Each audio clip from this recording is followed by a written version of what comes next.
Electric cars have been making their way into the Philippines, and with the passing of a certain law, we're gonna see them more and more because they will become more affordable.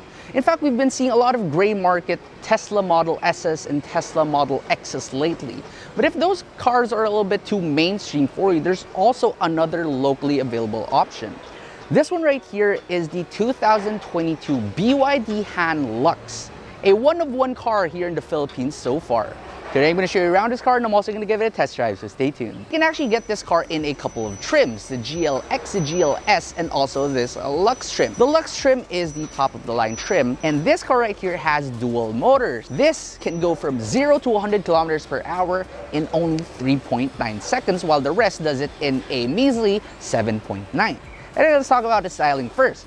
Here over at the exterior, it's just incredibly sleek. It looks like a spaceship. There is a logo right here in Chinese, and this is Han, the golden age dynasty of China. Amazingly sleek LED headlights, and then towards the side of the car, it is rather reminiscent of a Tesla Model S. You even have these door handles which do come out of the door and is flushed only when the car is locked. 19-inch rims wrapped in Continental tires. Brembo brakes for this Lux trim, drilled and slotted as well. But when you go towards the back of the car, despite this car being ludicrously fast, you even have this quarter window right here, which is quite large, and also this aluminum-like trim to balance out the black exterior, giving this car a very regal and elegant look. Move towards the trunk of the car and you get your ribbed taillights, which looks beautiful, and also your Build Your Dreams badge, which by the way is what BYD stands for. Usually you would see the engine displacement, but since this car right here doesn't have it, and you want to let people know that your car is ludicrously fast, it even tells you your 0 to 100 time. It's no surprise that a lot of electric cars, since they have their battery under the car, under the floors, that you will have a frunk. But for this BYD Han Lux, once you do lift up this hood, there is no frunk. And that's because this is the Lux trim with the dual motor, so your front motor is somewhere over here. Power figure wise though, this car right here produces 494 horsepower combined for the front and rear motor, and also 680 Newton meters of torque, making this probably one of the fastest cars here in the Philippines. Now here inside the BYD Han Lux, we check the door thud first. It doesn't really have that big thud to it, but it's just so smooth. In fact, I kind of like it than some other German cars. The materials in this cabin is just exquisite and premium. If you're not touching soft touch leather, you are touching these real wood trims, which is also blacked out, and it looks really nice. The steering wheel is incredibly thick, also two-tone black and red with your adaptive cruise control buttons on it, and is also electrically adjustable. Your seats have amazingly soft leather on it, and also electrically adjustable for both the driver and the passenger side, as well as a digital instrument cluster. But let's be honest, these things are getting a bit more common with cars nowadays. But you know what isn't common? This center giant screen.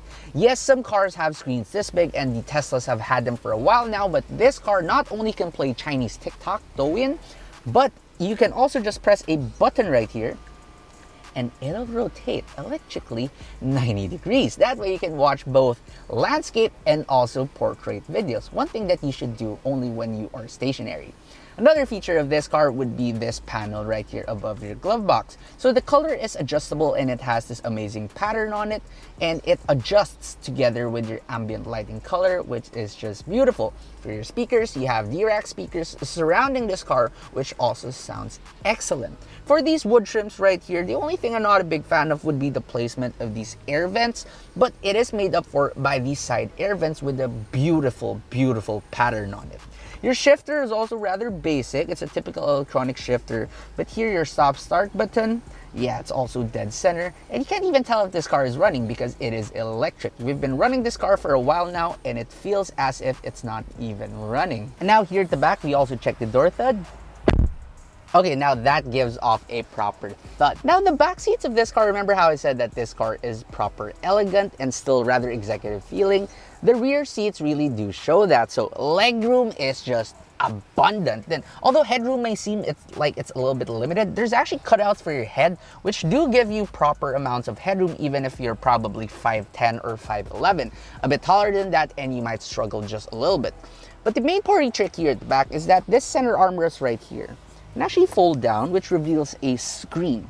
What's cool about this screen is that you can pretty much control anything in this car with this. So you want to adjust the ambient lighting intensity and color, you can adjust it from here. But not just for the entire car, you can choose only the front, only the back, or the entire car at the same time. It is just that amazing. The only downside is everything is in Chinese. You can even control the front seat. You can move it via the controls here, or also these switches on the seat itself. And you can also adjust the seats left and right through here, the recline. But that's not the only button you can use to adjust these seats. There's a button just behind your window button, which you can hit, and it will also recline your seats.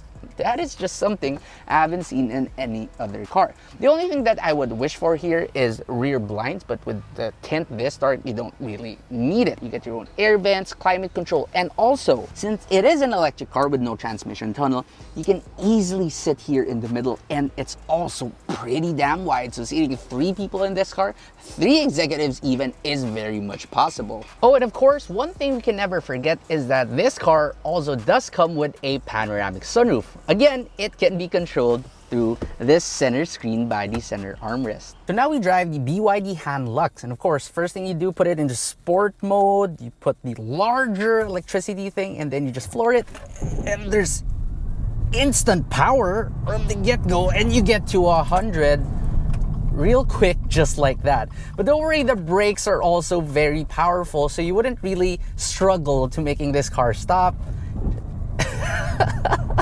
There's just instant torque from the get-go, and that's what's amazing about these electric vehicles. Now, just because this car is so fast doesn't mean you can't drive it sensibly, because it also doubles as a very relaxing cruiser. And this car is not just relaxing because it's quiet, because it doesn't have the engine noise. I mean, the noise insulation in this car, it's just so damn good. I mean, the rubber they put, the sound deadening that they put into this one could easily match the more traditional premium and luxury cars. This thing also pretty much just floats and wafts over potholes and speed bumps. It's not really something that you would think of in this segment, but it just is a very smooth car to drive. The steering is also really light, so even if you drive this inside the city, which electric cars really do excel in, it still is a very comfortable and easy car to maneuver. But of course, we do have to talk about one of its main advantages, the fact that you don't really need to fill up. Now, you can put this into your regular garage and you can charge it up overnight. One charge is around 12 hours according to BYD, but there are also fast chargers using DC power, which can charge it, according to BYD, in 0.8 hours. Another good thing about these electric cars is that since you do have that battery mounted down low on the floor, the center of gravity is incredibly low. So this car, despite it having a really light steering, it actually handles really well. You kind of do have this slight sensation of the bottom part of the car turning before the top part, the body where you're seated, but once you get a hang of it, it's actually a pretty good feel to it. One problem I did find with this car is that despite it being rather long but not extremely long, the turning radius isn't exactly the best. It is rather large. So if you are in really tight roads and you want to make a U-turn, you do have to find a little bit of space, and you do have to 3-4 point turn this just to get it to turn. Nonetheless, visibility is rather great despite the rather fastback design, and although your windows have really thick pillars on it, it's actually not that hard to drive. And parking this car is also really easy because you do have a somewhat of a 360-degree view camera and a very clear reverse camera. The instant torque that it really provides you, it does it so seamlessly, and you just get propelled into the space of quickness. But one thing you do have to look out for is that when you are driving this car fast, because it is so quiet, there may be a little bit of cyclists and pedestrians on the road which might not hear you. So yeah, you just do have to look out for that. Other than that, it is just pretty much like driving any other fast car out there. The regenerative braking is something that you really have to get used to because it just feels rather odd for us coming from ICE cars. But for this one, I really love how there is a little bit of regenerative braking, but it's not as apparent. So you really do find yourself still stepping on the brake. It still feels like a regular car. It still has the sensation of being a rather normal vehicle. Right, now let's talk about pricing. The BYD Han in this Lux trim comes in at around 4 million pesos, significantly cheaper than some of the gray market import electric vehicles. And this car still proves to be one of the most premium, one of the fastest, and one of the most elegant cars in the class available here in the Philippines. What's more, you can have this car locally. So what do I think about this car? I really do think that at this price point, this is one of the best deals that you can get. And the only thing I am left wondering right now is, why aren't there more of these cars here in the Philippines?